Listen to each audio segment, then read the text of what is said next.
Donc, Eudore va nous laisser ici. C'est ici qu'on a notre réseau de sentiers de courte randonnée pour la raquette en hiver et de randonnée pédestre. Bon, nous, on part d'ici, on suit ce trajet. Ça va nous amener là jusqu'à la Marmotte.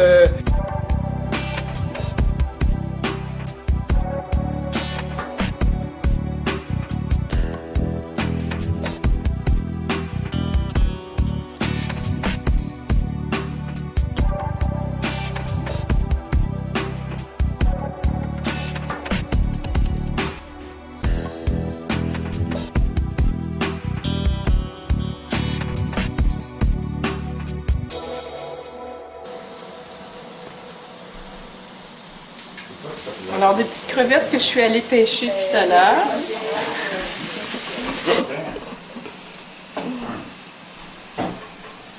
Et ici, nous aurons, bien emballé, n'est-ce pas, la divine bouteille qui accompagnera nos pâtes fraîches au pesto maison, évidemment. On commence notre jour 2. Nous, on s'en va au chalet de la Marmotte, 14,9 km. Les gens qui sont au refuge, ils font 16,1 km.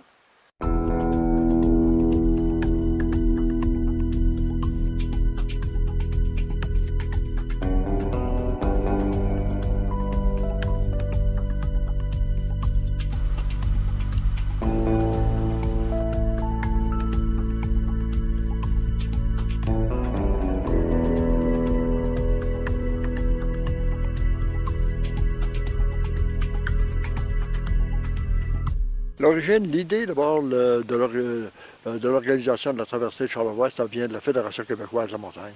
À ce moment-là que j'ai travaillé avec eux au niveau du nettoyage de parois d'escalade, parce que c'était leur spécialité, c'était l'escalade.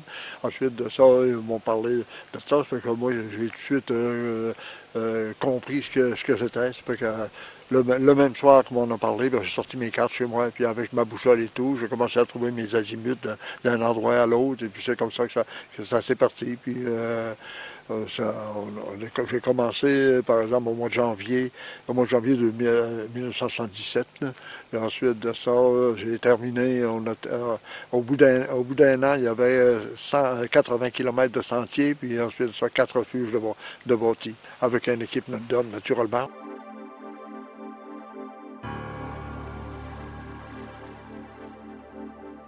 Grégory, on est ici sur la montagne de la Noyée. C'est une montagne qui fait partie de cette chaîne qu'on voit ici tout autour, qui est la chaîne des Laurentides, en fait, qui traverse une bonne partie du Québec. Mais la Noyée, ici, dans la région de Charlevoix, en fait, ce sont 3 montagnes. Une montagne qui représente la tête d'une femme, une autre montagne qui serait le ventre de cette femme enceinte ou le ventre gonflé d'une personne noyée, et puis plus loin, comme sa robe, ses jambes.